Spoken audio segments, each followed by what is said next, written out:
Oi, Emiliane por aqui, mais um episódio do Autocompaixão, um olhar além. Vamos refletir um pouquinho, falar sobre cuidado e autocuidado, que é algo tão importante, tão próximo da autocompaixão. Eu não sei até se eu já falei por aqui, talvez eu tenha falado, mas são tantos episódios já que aí eu já vou me perdendo, né, nos assuntos. Mas talvez eu tenha dito um exemplo que, se não me engano, foi dito pelo psicanalista Ivan Capelato. Eu não lembro exatamente se era uma questão, de bicicleta ou de natação, alguma coisa assim, que uma mãe, por exemplo, pode ter muito medo do filho andar de bicicleta ou de nadar, e com isso, por exemplo, passar esse medo para a criança, não permitindo que a criança faça isso. Entre outros tantos exemplos, né, que a gente poderia colocar. Esse só foi um exemplo. E aí, o que poderia ser feito no lugar desse medo?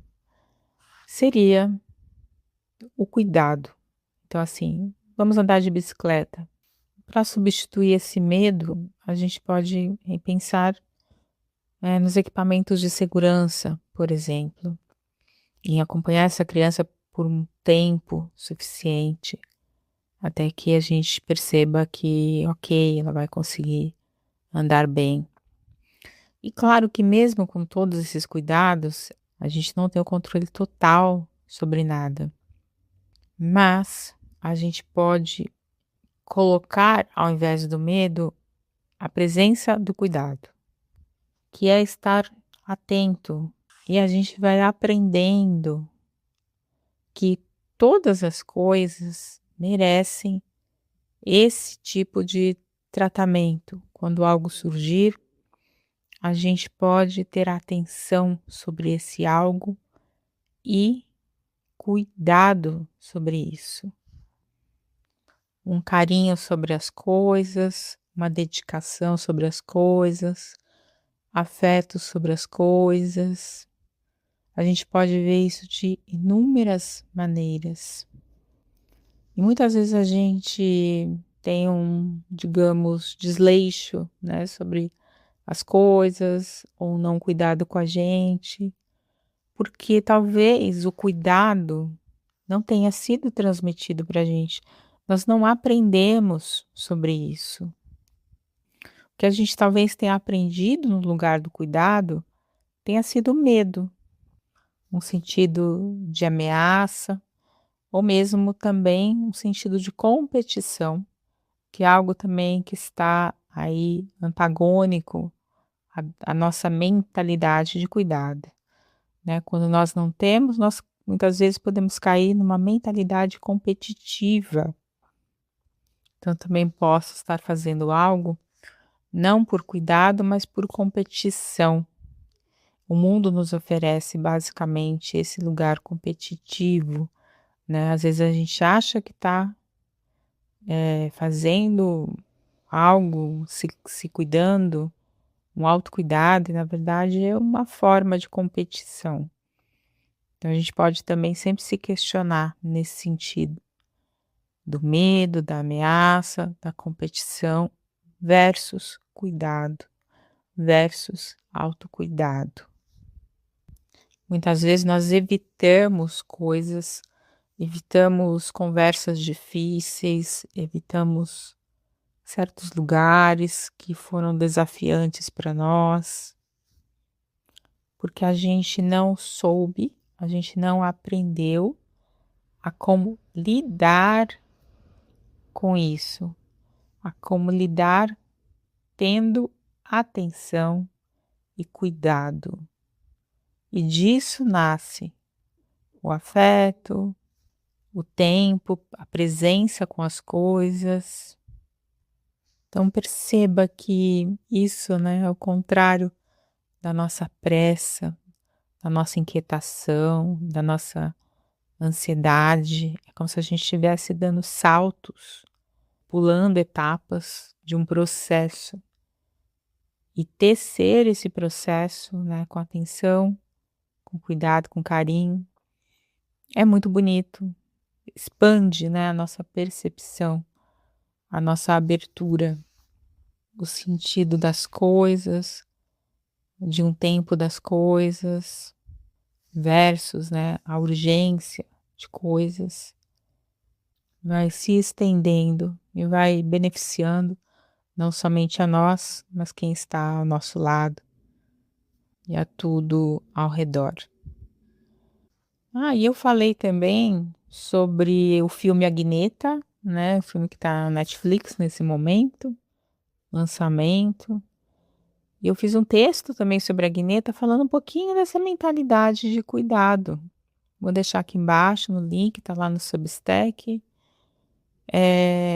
Eu não tinha pensado muito em escrever sobre o filme, mas aí eu estava para refletir um pouquinho aqui sobre essa mentalidade de cuidado. E acabei pegando o gancho do filme, porque eu acho que ele traz isso também, né. Tem todo um cuidado, tem um olhar atencioso das pessoas, né, curioso, né, as pessoas não julgam, não definem a Gneta, mas tem um olhar curioso sobre ela, que já traz essa abertura, algo que é muito importante dentro dos processos compassivos. E claro que ali existem causas e condições ali, né, dentro do universo ali de Agneta, do filme, para que tudo seja muito propício à transformação que ela vive no enredo desse filme. Mas tem um cuidado carinhoso, né, tanto da Agneta para o Einar, quanto do Einar a princípio para a Agneta. Ela vai como uma cuidadora, né, como uma babá. E aí a gente tem o Magnus ali, né, dentro de uma mentalidade mais de competição, né, quando ele está muito preocupado com o que as pessoas vão pensar, quando ele vê a relação afetiva ali como um time, uma equipe. Então ele tem algumas falas e alguns comportamentos ali, né, que representam mais o sistema patriarcal, assim. É bem interessante, né. E eu fiz umas reflexões em cima aí de Magnus, de Agneta, de Einar. Acho que vale dar uma lida. E outra coisa, um ponto que eu acho que talvez seja o ponto que mais me tocou no filme, é a Agneta perceber, né, que Einar precisava não escolher, né, que ele estava errado quando ele pensou que ele precisava escolher entre ser ele mesmo ou decidir pelo filho. E isso criou uma cisão interna para o Einar, né, ele não parece que ele não tinha essa permissão. E a Gneta também ela faz uma trajetória, né, com o próprio corpo dela também de não estar no padrão, mas ela também vai percebendo esse direito de amar, de gostar do corpo, e ela talvez tenha internalizado isso, né, sentido, experienciado realmente no seu corpo e podendo transmitir isso para o Einar, de que ele também não precisava escolher, né, então ele faz uma integração ali, assim como ela também havia feito com o seu corpo. Eu acho que esse não é um spoiler, mais ou menos aqui contando um pouquinho, e veja mais lá no post, eu acabo falando um pouquinho mais sobre isso. E o Autocompaixão Viva, meu livro sobre práticas, ganhou uma revisãozinha, eu coloquei mais textos dentro do livro, que era basicamente um livro de práticas. Fiz uma alteraçãozinha ali na ordem das práticas. Tá mais legal ainda do que antes, que já era, né. Tá disponível lá na Amazon, tá disponível no e-book, até julho agora, 2026. Tá disponível via Kindle ilimitado, para quem tiver assinatura. E tá disponível o livro, que aí você pode colorir, guardar, né, folhear sempre que precisar. Eu acho que é um livro bem gostosinho realmente da gente ter. E eu falo lá também sobre cuidado, tem uma prática sobre cuidado e autocuidado, da gente colocar em ação. E é isso.